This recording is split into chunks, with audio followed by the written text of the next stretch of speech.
بسم اللہ الرحمن الرحیم۔ الصلاۃ والسلام علیکہ یا رسول اللہ وعلی آلکہ وصحابکہ یا حبیب اللہ۔ اللہم صلی علی محمد وعلی محمد۔ عقائد اور نظریات کا پختہ ہونا اس بات کی دلیل ہوتی ہے اور ہے کہ اس بندے کا ایمان مضبوط ہے۔ جتنا ایمان مضبوط ہوگا اتنا عقیدہ مضبوط ہوگا، جتنا عقیدہ مضبوط ہوگا اتنا ایمان مضبوط ہوگا۔ قرآن و احادیث میں جو واقعات بیان کیے گئے ہیں، جو پیشن گوئیاں کی گئی ہیں کائنات کے بارے میں، قیامت کے بارے میں، جنت اور دوزخ کے بارے میں، وہ اللہ تبارک و تعالیٰ کے عطا کردہ علم، اللہ کی وحی جو انبیاء پر نازل ہوتی ہے، اور الہام و کشف جو اولیاء صالحین مقربین کو حاصل ہوتا ہے، اس بنا پر کوئی بات کی جاتی ہے۔ تقریباً پورے اس ہفتے سے دیکھ رہا ہوں جب سے یہ آخری عشرہ شروع ہوا ہے، لوگ افراتفری پھیلا کر بد امنی اور فساد پھیلانے کی کوشش کرتے ہیں۔ جو بات، جو خبر لوگوں کی، عام لوگوں کی نظر سے، ان کے وہم و گمان سے پوشیدہ ہوتی ہے، اس کو سوشل میڈیا پہ لا کر افراتفری پھیلاتے ہیں، عبادات کے اندر خلل پیدا کرا دیتے ہیں۔ جس طرح کل سے ٹک ٹاک پہ مختلف لوگوں نے سعودیہ میں خم خواہ کی عید کا چاند نظر آ گیا، عید منانا شروع کر دی۔ اسی طرح 8 اپریل کو یہودی وہ سرخ گائے ذبح کرنے لگے ہیں۔ 8 اپریل کو سورج گرہن لگ گیا، قیامت کی نشانی ہے، آخری عشرہ ہے۔ آج 9 اپریل ہے، پاکستان میں سورج گرہن بھی ہو کے چلا گیا۔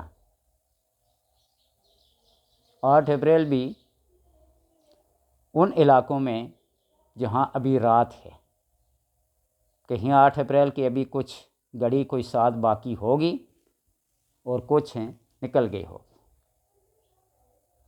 کیا ہوا؟ لوگوں نے ٹک ٹاک، فیس بک، ٹویٹر، ہر جگہ پہ سعودیہ میں عید کے جشن، عید کی خبر سن کر پاکستان کے اندر عید منانے کی تیاریاں شروع کر دی۔ میرے کئی جاننے والے، ان کو میں نے میسج کر کے، فون کر کے پوچھا کل آپ کی عید ہے؟ نہیں جی، ہماری عید تو بدھ کو ہے۔ امریکہ، یورپ، جہاں جہاں میرے تعلقات، میرے سورسز ہیں، سب کو میں نے عید مبارک کا کارڈ بھیجا، مبارکباد دی، بات چیت ہوئی، سب نے کہا کہ عید ہے۔ ان سوشل میڈیا والوں کو پتہ نہیں کہاں سے یہ خبریں مل جاتی ہیں لوگوں کے عقائد اور نظریات کو خراب کرنے کے لیے، پھر بیٹھ کر بڑی بڑی باتیں کرتے ہیں۔ عاملین کو دیکھیں، علم نجوم والوں کو دیکھیں، علم حیت والوں کو دیکھیں، 400 سال بعد، 300 سال بعد، 250 سال بعد، اتنے 100 سال بعد یہ سورج گرہن لگا۔ اور بھائی یہ ابتدائی آفرینش سے، ابتدائی کائنات سے یہ اللہ تبارک و تعالیٰ نے اتار چڑھاؤ رکھے ہیں۔ میں بار بار یہ بات کئی مرتبہ عرض کر چکا ہوں کہ جس دن حضرت ابراہیم آپ صلی اللہ علیہ وسلم کے صاحبزادے کی وفات ہوئی تو دن کو سورج گرہن اور رات کو چاند گرہن، کسی تاریخ میں ایسا گرہن ہوا ہے؟ اور پھر ایک شور مچ گیا، آپ صلی اللہ علیہ وسلم کو اس کی خبر ہوئی، آپ نے فرمائی ان الشمس والقمر آیاتان من آیات اللہ تعالی، سورج اور چاند اللہ کی 2 بڑی نشانیوں میں سے، بڑی بڑی نشان، 2 بڑی نشانیاں ہیں۔ نہ کسی کی وفات پہ، نہ کسی کی پیدائش پہ یہ ایسا ہوتا ہے۔ میں نے ایک آدمی کو لکھ کے بھیجا، وہ کہتا ہے کہ چاند جو ہے اس نے سورج کو گھیر لیا ہے، چاند زمین اور سورج کے درمیان میں نے اس کو بھیجا، یہ جو قطر گھیراؤ ہوتا ہے ڈائی میٹر، چاند کا کتنا ہے اور سورج کا کتنا ہے؟ ایک چھوٹی چیز بڑی چیز کو کیسے گھیر سکتی ہے، کیسے ڈھانپ سکتی ہے؟ آپ ایک چھوٹی دیگچی کا ڈھکنا لے لیں، بڑی دیگ کے اوپر رکھیں، کیا اس کو ڈھانپ لے گی؟ میری سمجھ میں تو نہیں آتا۔ میں سائنسدانوں سے، علم حیات والوں سے، علم نجوم والوں سے سمجھنا چاہتا ہوں، ان کو اپنی اسے اصلیت پہ رہنے، تحقیق اپنی اپنی۔ سورج ہے چوتھے آسمان پہ، چاند ہے آسمان دنیا سے بھی نیچے۔ اللہ تبارک و تعالیٰ نے آسمان کو بغیر ستونوں کے کھڑا کیا، کوئی کر کے دکھائے۔ چاند کو پھر اس کے نیچے معلق کر دیا، کر کے دکھائے۔ مریخ ہے چھٹے آسمان پہ، جو میری معلومات ہیں، یہ میرے پاس جواہر خمسہ پڑھی ہے، یہ علم نجوم کی کتابیں پڑھی ہیں، کنز الحسین، نقش سلیمانی، شمس المعارف، جواہر خمسہ اور شمع سلطان رضا۔ یہ شمس المعارف کے مصنف نے چاند کی ہر منزل کی شکل بھی بنا کے پیش کی ہے۔ مریخ ہے چھٹے آسمان پہ، اور آج کل مریخ سے بچے بھی آ رہے ہیں، وہاں سے مٹی بھی آ رہی ہے، وہاں سے تمام دنیا کے جتنی بھی ضروریات کی چیزیں ہیں وہ وہاں بھی موجود ہیں۔ مجھے یہ بات بتائیں کہ چوتھے آسمان کو اوورٹیک کر کے چھٹے آسمان پہ کیسے چلے گئے مریخ کو دیکھنے کے لیے، اس کی ساخت کو معلوم کرنے کے لیے؟ زمین کے اوپر انسان بھوکے مر رہے ہیں، بھوکے مر رہے ہیں۔ فلسطین کے اندر دیکھیں کیا حالت ہے، مشرق و مغرب کے لوگ کعبے میں جمع ہو کر، جمعۃ الوداع کے دن دیکھیے کتنا رش تھا، چاند رات کو دیکھیے کتنا رش ہوگا، رمضان کے مہینے کتنا رش تھا۔ کیا انہوں نے مسلمانوں کے لیے دعائیں نہیں مانگی؟ کہتے ہیں نا، یہاں 40 آدمی مل کر کسی کے لیے دعا کر لیں، اس کی کایا پلٹ جاتی ہے۔ تو کعبے میں کتنے لوگ تھے جمعۃ الوداع کے دن؟ آج رات کو، آج شام کو، آخری عشرے میں دیکھ لیں، کعبے کا رش بڑھتا جا رہا ہے، عمرہ کرنے والوں کا، زائرین کا رش بڑھتا جا رہا ہے۔ کیا وہ دعا نہیں کرتے؟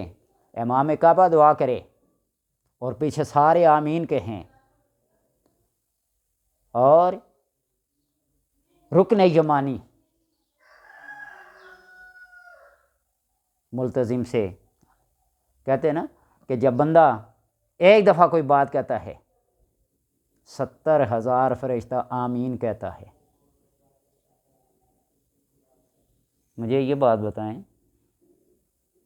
کہ وہ دعائیں کہاں جا رہی ہیں، قبول کیوں نہیں ہو رہی ہیں؟ کوئی ان کی اس مصیبت کو ٹال کے دکھائے۔ اللہ تبارک و تعالیٰ جب کسی کے اوپر مصیبت لاتا ہے اس کو کوئی ٹال نہیں سکتا، اور جو ٹال دیتا ہے اس کو کوئی لا نہیں سکتا۔ سورہ فاتر کی 2 3 آیت پڑھ کے دیکھیں، اور بے شمار فَيُصِيبُ بِهِ مَن يَشَاءُ، جو چیز جس کو پہنچ رہی ہوتی ہے اس کو پہنچ جاتی ہے۔ حیرت تو مجھے اس بات پر ہے کہ ہمارے عقائد اور ہمارے نظریات جو ہیں وہ کمزور سے کمزور ترین ہوتے جا رہے ہیں۔ ایک وہ وقت ہے نا، حضرت ذوالنون مصری رحمۃ اللہ تعالیٰ دریا دجلہ کے قریب بیٹھے، چند اپنے مصاحبوں کے ساتھ، مریدوں کے ساتھ، شاگردوں کے ساتھ، کشتی آ رہی تھی، اس میں نوجوان اٹکھلیاں کرتے ہوئے، بے خودہ حرکات کرتے ہوئے آ رہے تھے، اور ان مریدوں نے دیکھا تو حضرت دعا فرمائیے ان کے لیے، بد دعا فرمائیے۔ آپ نے ہاتھ بلند کیا، اللہ جس طرح ان کو دنیا میں عیش و عشرت دی ہے آخرت میں بھی اسی طرح ان کو دے۔ مریدین بڑے حیران ہوئے، حضرت ان کی بےہودہ حرکات پہ آپ نے ایسا کیا؟ کشتی کنارے لگی اور آئے وہ سب کے سب قدموں پہ سر رکھ کے توبہ طائب ہوئے، دنیا میں بھی عیش و عشرت کر لیا، آخرت میں بھی ان کی دعا سے توبہ قبول کر لیا۔ تائب من الذنب کمن لا ذنب لہ، گناہوں سے توبہ کرنے والا ایسا ہے جس طرح اس نے کوئی گناہ کیا ہی نہیں ہے۔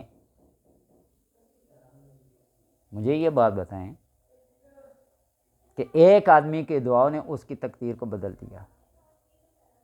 آج ہماری وجہ کیا ہے دعائیں قبول نہ ہونے کی وجہ سے؟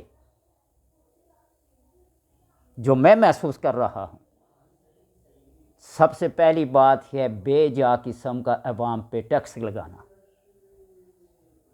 اور جس بازار سے جس قوم سے ٹیکس لیا جاتا ہے نہ اس کی دعائیں قبول ہوتی ہیں، نہ اس کی نمازیں قبول ہوتی ہیں، نہ اس سے کچھ بھی نہیں قبول ہوتا۔ اسلام نے ہمیں زکوٰۃ کا نظام دیا ہے، امیروں سے لے کر غریبوں کو، اور یہ الٹا چل رہا ہے کہ غریبوں سے لے کر امیروں کی عیاشیاں ہو رہی ہیں۔ یہ سب سے بڑی وجہ ہے جو میں دوسری وجہ ہے شراب۔ لوگوں نے پانی کی جگہ شراب کو استعمال کرنا شروع کر دیا ہے۔ پرمٹ دیے جا رہے ہیں، اور پرمٹ بھی بڑے بڑے علماء کو دیے جاتے ہیں سیاسی سطح پہ۔ یہ جو ہمارے پاکستان میں اسلامی نظریاتی کونسل بنی ہے، یہ کائے کا کام ہے؟ یہ رؤیت ہلال کمیٹی جو بنی ہے، اس کا کیا کام ہے؟ اس لیے ان چیزوں کو دیکھیے۔ اور تیسری بات ہے، پوری دنیا کی معیشت جو چل رہی ہے وہ سود پہ ہے، اور سود ایک ایسی لعنت ہے کہ اللہ اور اللہ کے رسول سے اعلان جنگ ہے۔ اور ہمارے اسٹیٹ بینک کا دیکھو سرائے سود کو بڑھاتا جاتا ہے۔ یہ اسلامی نظریاتی کونسل بیٹھی ہوئی ہے نا، یہ علماء ہر سال مدارس میں سینکڑوں کے حساب سے علماء فارغ التحصیل درس نظامی کی سند لیتے ہیں، پگڑیاں پہنائی جاتی ہیں، جبے دیے جاتے ہیں۔ کیا اسی لیے دیے جاتے ہیں کہ وہ کیا کریں؟ ان چیزوں کو آنکھیں بند کر کے دیکھتے جائیں، سنتے جائیں، اور ان کے اوپر عمل پیرا ہوتے جائیں۔ یہ وہی بات ہو گئی، اچھائی سے روکنا اور برائی کا حکم دینا، جو منافقین کے بارے میں اللہ تبارک و تعالیٰ نے سورہ توبہ میں فرمایا ہے۔ تو پھر دعائیں کیسے قبول ہوں؟ مسلم کی حدیث ہے نا، کیف یستجاب لهم الدعاء، کیسے اس آدمی کی دعا، تعجب ہے کیسے قبول کی جائے؟ مطعمہ حرام و مشربہ حرام و ملبسہ حرام، اس کا کھانا بھی حرام کا، اس کا پینا بھی حرام کا، اس کا لباس بھی حرام کا۔ دعائیں پھر کیا کریں؟ کہاں سے دعا کی قبولیت کی کوئی رمق باقی رہتی ہے؟ اس بات کی دلیل ہے، میرے ایک پیر بھائی فاروق حسین کشمیری، اللہ ان کے درجات بلند کرے، ان کی زندگی کو چار چاند لگائے، خوشیاں اور بلندیاں اللہ عطا کرے۔ وہ کہتے ہیں کہ میرے والد صاحب نے مجھے ایک دفعہ منع کیا تھا، درس کا کھانا نہیں کھانا، درس میں پڑھتے تھے، درس کا کھانا نہیں کھانا، قریبی خالہ کا گھر تھا، ان کے گھر میں نہیں جانا۔ کہتے ہیں ایک ہی دن مجھ سے 2 غلطیاں ہوئی ہیں، اسی دن درس کا کھانا بھی کھا لیا اور وہ خالہ کے گھر بھی رہا، دیر سے پہنچا، والد صاحب نے مجھے سزا دی۔ وہ مجھے یہ بات بہت عرصہ پہلے 15-20 سال پہلے انہوں نے مجھے یہ بات بتائی، میں سمجھ نہیں آ رہی تھی، لیکن جب پتہ چلا نا یہ مدارس کے اندر کس قسم کے کھانے دیے جاتے ہیں، صدقات کا، زکوٰۃ کا، فطرانے کا اشتہار لگائے جاتے ہیں، قربانی کی کھا لیں، صدقہ فطر کے اشتہارات لگائے جاتے ہیں، مستحق ہیں یا نہیں ہیں؟ وہ سارے کھاتے ہیں علماء۔ فتویٰ لگا لیں مجھ پہ، میں نے بہت عرصہ مدارس میں گزارا نا، پتہ ہے طالب علموں کو کیا ملتا ہے۔ بعض مدارس میں اس بکرے کے گوشت کو بیچا جاتا ہے مارکیٹ میں، کیسے پھر دعا قبول ہوگی؟ یہ بڑے بڑے علماء کو سعودیہ جس کو مرکز سمجھا جاتا ہے اسلام کا، اور پھر پاکستان، کیا ان کو یہ نہیں پتہ کتنی شادیاں کرنی ہیں، شراب پینا یا نہیں پینا، حلال کھانے کون سے ہیں، حرام کون سے ہیں، دوسرے کا حق مارنا؟ تو پھر ہمارے عقائد اور نظریات کیا کریں؟ ہم پھر ایسی باتوں کے پیچھے پڑ جاتے ہیں، وہ چاند کو گرہن لگ گیا، سورج کو گرہن لیا، پھر عاملین بیٹھ جاتے ہیں، حساب کتاب ذائچے بنانا شروع کر دیتے ہیں، کس کو مارنا ہے, کس کو زندہ کرنا ہے, کس کو اوپر پہنچانا ہے, کس کو نیچے کر دینا ہے. ہوتے ہیں ایسے, میں دیکھتا ہوں پوری سوشل میڈیا کو. اور پھر اتنی سی بات, قضائے عمری, بھائی فرائض کو چھوڑ کے نوافل سے ساری عمر کے فرائض کیسے پورے ہوں گے؟ 2 رکعتیں پڑھ لیں, 4 رکعتیں پڑھ لیں, 8 رکعتیں نفل پڑھ لیں, اس سے فرائض کی ادائیگی ہو جائے گی. فرض کی ادائیگی اسی فرض کے ساتھ ہو, لیکن وہ بھی قضاء کے طور پہ, ادا پھر بھی نہیں ہوگی. اس عمل کو, اس وظیفے کو ایک دفعہ سن لو, قسم کھا کر کہتے ہیں, کعبے کی قسم, قرآن کی قسم کھا کر کہیں 5 منٹ کے اندر اندر 20 کروڑ روپیہ ملے گا. میں تنقید نہیں کر رہا, میں طنز نہیں کر رہا, میں ایک حقیقت کو بیان کر رہا ہوں جو میں سامنے محسوس کر رہا ہوں, دیکھ رہا ہوں. مجھے کوئی بندہ یہ خبر دے کہ وہ سرخ گائے 8 اپریل کو انہیں ذبح کر لی, مجھے کوئی بندہ یہ کہہ دے کہ وہ قیامت آ گئی, وہ سورج گرہن لگ گیا. دیکھا ہے میں نے, کئی بندوں نے مجھے ویڈیوز بھیجی ہیں, خود بھی دیکھی ہیں. اندھیرا چھا گیا بالکل, سورج وہ چاند کی جو پہلی 2 تاریخ کا چاند ہوتا ہے نا, اس کی شکل پہ آ گیا. لیکن ہوا کیا ہے؟ اور پھر چاند آخری تاریخوں میں ہے, پورے عالم میں سب کو پتہ ہے کہ چاند کی آخری تاریخیں ہیں. عید ہونے کو ہے, رمضان کا مہینہ ہے, آگے پیچھے کسی کو پتہ ہو یا نہ پتہ ہو, لیکن یہ عالم اسلام کو پتہ ہونا چاہیے کہ چاند بالکل آخری تاریخ میں, بلکہ کل تو چاند نکلا بھی نہیں ہوگا, نظر بھی نہیں آیا ہوگا. ادھر سے کہتے ہیں کہ چاند کی پیدائش اتنے گھنٹے, اتنے منٹ میں اتنے ہوگی. وہ پھر چاند کہاں سے آ گیا جس نے پورے سورج کو گھیر لیا ہے؟ مجھے یہ بات سمجھاؤ. چاند تو ابھی پیدا ہوگا, تو اس نے پورے سورج کو گھیر کیسے لیا؟ وہ کون سا چاند ہے؟ اس چاند کے علاوہ کوئی چاند ہو تو وہ میرے نالج سے ماورا ہوگا. اللہ کے لیے ایسی افواہیں پھیلا کر عقائد و نظریات کو کمزور نہ کریں جو میں سمجھتا ہوں. اللہ تبارک و تعالیٰ سے دعا ہے کہ ہمیں اسلام کا جو حکم ہے, ادخلوا فی السلم کافہ, پورے کے پورے اسلام میں داخل ہو جاؤ. کتے کے پیچھے نہ بھاگو, کان کو پہلے ہاتھ لگا کے دیکھو. کتے کے پیچھے بھاگنا بیکار ہے, سود ہے. اس لیے آپ صلی اللہ علیہ وسلم نے جو فرمایا کہ چاند دیکھ کر روزہ رکھو, چاند دیکھ کر افطار کرو, یعنی عید الفطر کرو. اللہ تبارک و تعالیٰ سمجھنے کی توفیق عطا کرے. اور یہ افواہیں, یہ بدامنیاں, یہ پھیلانا, نفرتیں پھیلانا, یہ مسلمان کو زیب نہیں دیتا.